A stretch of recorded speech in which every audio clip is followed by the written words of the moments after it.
Welcome back, fellow cardboarders. Does bling have to be near mint to be counted as bling? Let's talk about that in our latest installment of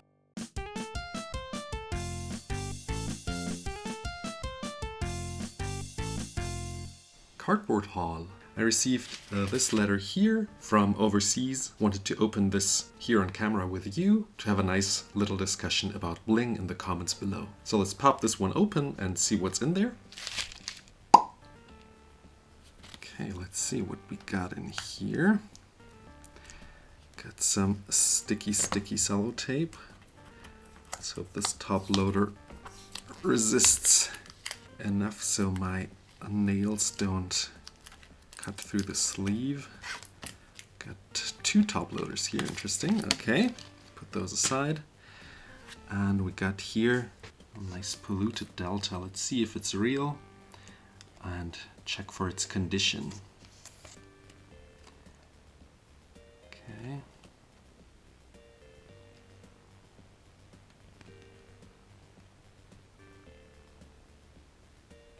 So it's a little off center, right to left, and obviously has a little bend mark here.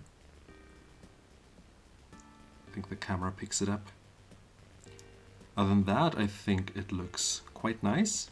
And as far as I can tell from the first look of it, it looks real. I will show on camera a zoomed in picture of the back of the card. I do like to zoom in on the C of the magic logo to check if there's pixelation on the black ink. Another thing that I noticed is with fakes is that sometimes this little brush symbol down here looks different, but I wouldn't count on it that all cards are like that, all fake cards. So but the main focus of today should be to find a definition of bling. So what I found online, generally speaking, is that blinging out your deck means having foils in your deck. So everything that glitters and shines would count as bling. But the question, for example, could be if bling actually only means having the first version of a card in foil. So for a polluted delta, this would be an onslaught foil, which goes for hundreds of euros more than the non-foil version or the expedition version of this card. So currently on Cardmarket, the first English versions for a polluted delta onslaught foil start at around 650 euros each. If you want a better condition, you're paying like 800, 850. The cheapest foil would be for around 46 euros, and then you would get a Khans of Tarkir foil. And for this one, I paid around 165, including tax.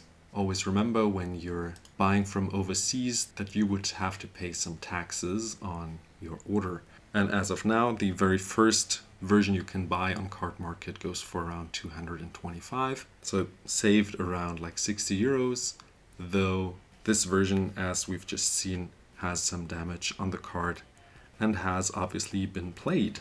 Now, would you consider this a bling card? I mean, at the first glance, you don't even notice in the sleeves that it is damaged. Or would, in your eyes, bling only be considered bling if it is a near mint to excellent card? Or in American terms, a near mint to lightly played card. I for myself consider everything that shines and glitters as bling, though obviously in my head there are like different levels of bling, with the onslaught foil being the highest or most coveted of bling. Now for the case of the card, I did just want to own one of the original Expedition polluted deltas. I never owned one. I owned different ones. I think I owned also a Scalding Tarn, but at some point I sold them all since I noticed that Wizards included those lottery cards in so many different sets later on, and I just wanted to cash in and buy other stuff with the money. But now that the market cooled down and I found this really nice deal for this damaged card, I wanted to own one again, though I never had this special one here. And this will probably go into my Rakdos Traps deck, since this is one of my most favorite decks, and I try to bling out my favorite decks, though I'm not actively seeking out the bling versions to bling out my decks. But if I find some nice deals or some foils in trade binders, I try to trade for them. But now I do want to hear from you guys. How are you going about blinging out your decks? Do you even do that? Are you interested in that?